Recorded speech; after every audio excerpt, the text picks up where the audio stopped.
नमस्कार, मी पंजाब दत्त. आज आहे 13 जून 2025.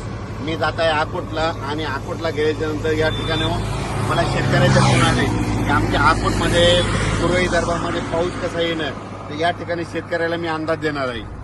आज या ठिकाणी मी अकोटकडे जाते, ते विदर्भातल्या शेतकऱ्याचे फोन आले तर आमच्या पूर्व विदर्भ आणि पश्चिम विदर्भात पाऊस कधी येणार.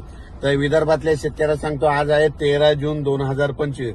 विदर्भातल्या शेतकऱ्यांसाठी आनंदाची बातमी.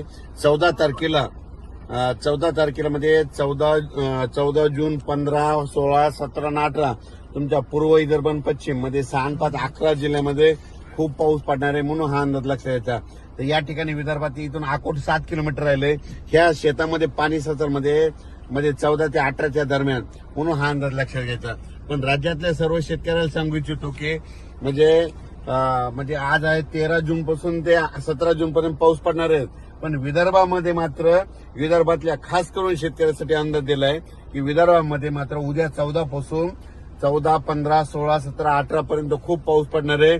ज्यांचे शेत तयार आहेत, नंतर तुम्ही तुमचा पेरणीचा निर्णय घ्या.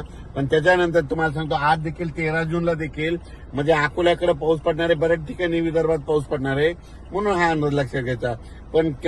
पण काय झालं, काही भागामध्ये पाऊस पडलेला नाही. तर तुम्हाला सांगतो, विदर्भामध्ये 14 तारखेपासून चांगल्या स्वरूपाचा पाऊस पडणार आहे. उद्या दुपारनंतर तुमच्या विदर्भामध्ये चांगला खूप पाऊस पडणार आहे. 14 जून पासून विदर्भात चांगला पाऊस पडणार आहे. म्हणजे 14 जून ते 18 जून त्या दरम्यान 6, 5, 11 जिल्ह्यामध्ये चांगला पाऊस असणार आहे, म्हणून हा अंदाज विदर्भातल्या शेतकऱ्यांना लक्षात यायचा.